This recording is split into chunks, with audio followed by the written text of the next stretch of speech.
Mwacharo has prepared this for you from Kwale. I lost my father when I was 7, 8 years old, and I was the firstborn, and being brought up as an orphan and given an opportunity to go to school, and I managed to reach where I am now. We always believe as a family that if you give an orphan an opportunity, he may even excel more than a person who has a similar opportunity and he has his parents. And that is where Amir Ali Swale's dream of bringing the change he wanted to a community that in time became to him family began. Amir Swale, a lawyer by profession, invited us into his home.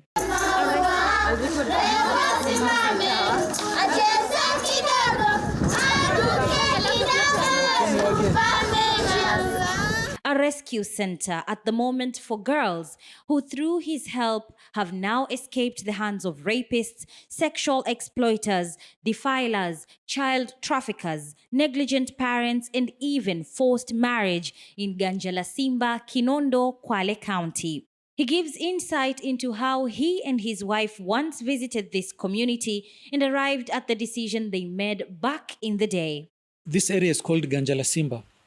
Between Ukunda and Msambweni, this was the worst area because there's a lot of HIV in this area, a lot of drug abuse, a lot of burglary, a lot of murder. This area was a very bad area before we came in. So we were just curious. Every time we pass here, we are told this area is not good, this area is not good. So we decided we need to come here. I used to come with my wife just to say hi to the community, the children. We were received in a very hostile way, but we still kept on coming and trying to be friends with the local people here until we managed to bring them on board and told them that we don't have any bad intentions. We just want to help. Due to the poverty level in the community in Kinondo, heightened by the high HIV and AIDS prevalence rate, drug and substance abuse, Amir and his family set out to give a helping hand by putting up a clinic, Islamic religious school, and a place of worship for the residents, which, much to their surprise, was well appreciated. We wanted the community to benefit. Their children can go to madrasa, and we were also going to take care of their health issues and all the medical issues. So we started by building these three things: the mosque, the madrasa, and the hospital. But within 6 months after we opened, the hospital became too small and we were overwhelmed by patients. So we decided to get more land and we put up a new hospital. However, after a while, patients that came streaming into the new hospital and knocking at Amir and his family's door were girls who had faced rape or defilement, sexual exploitation, trafficking, child motherhood, orphaned and forced marriages. The sad bit is that most of the cases were perpetrated by very close family members. This prompted the family to establish a rescue center where these children would find a home they so much yearned for. Thereafter, we saw the need of putting up a girls' orphanage and rescue center because of the issues arising from this area. We have a lot of defilement cases, rape cases, trafficking cases.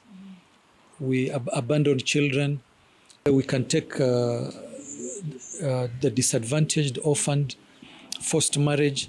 Now we have about 90 girls, and we are at full capacity. The girls go to school, they go to madrasa for the Muslims. We have Christian girls as well. They conduct mass on Sundays. Education, they say, is the light of a brighter future, and as such, Amir explains how important a role education plays to the lives of these girls. Some of our girls have suicidal tendencies because of their background and the reasons why they came here. They think that there's no purpose. Life has no purpose to them. So these girls need to benefit from good education.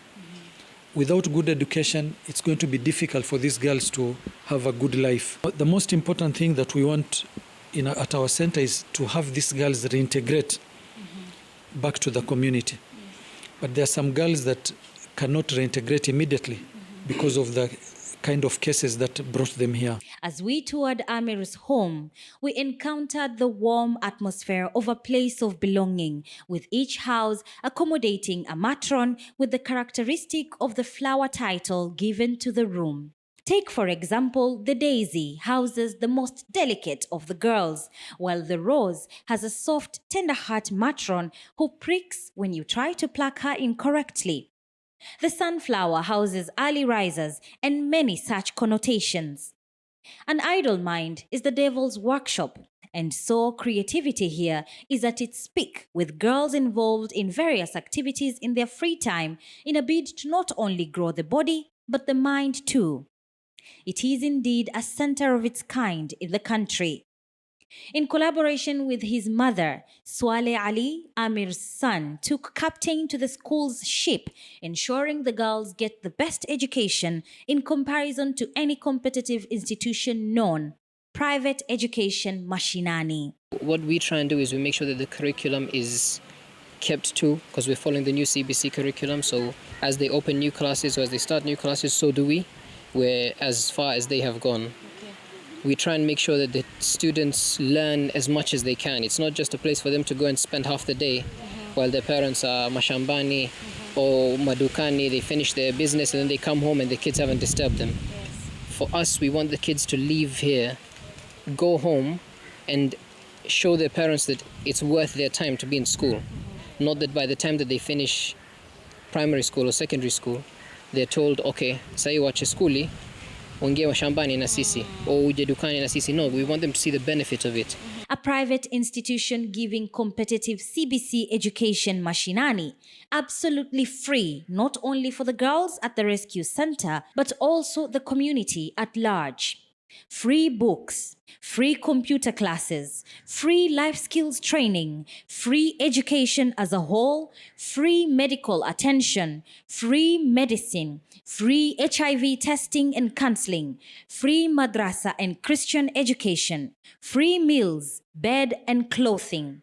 Al-Walidain stands as the pride of Kwale County in the dome of hope for the future of the residents of Kinondo.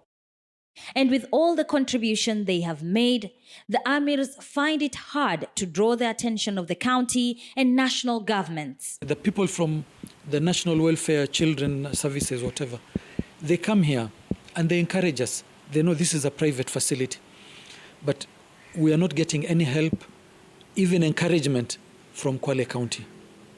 We used to get a lot of encouragement and help from the deceased former Msambweni Member of Parliament, Dori. I can tell you, there's no such facility in the whole country.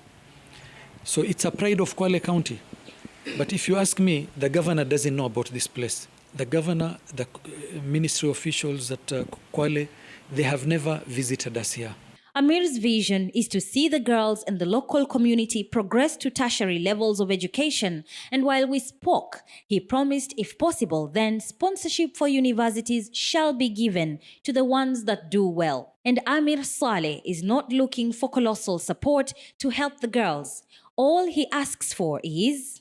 You don't have to bring us money.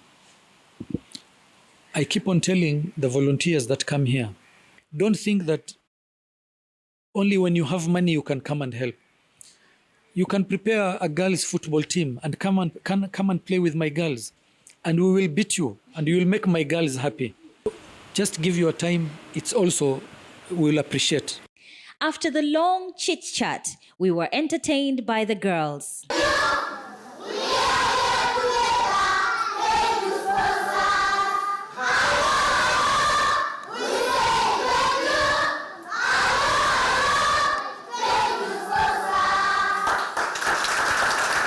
And then it was time to leave. This time around with a calling, a yearning in the heart, born from the parting shot given by Amir Saleh. I want to encourage everybody else out there.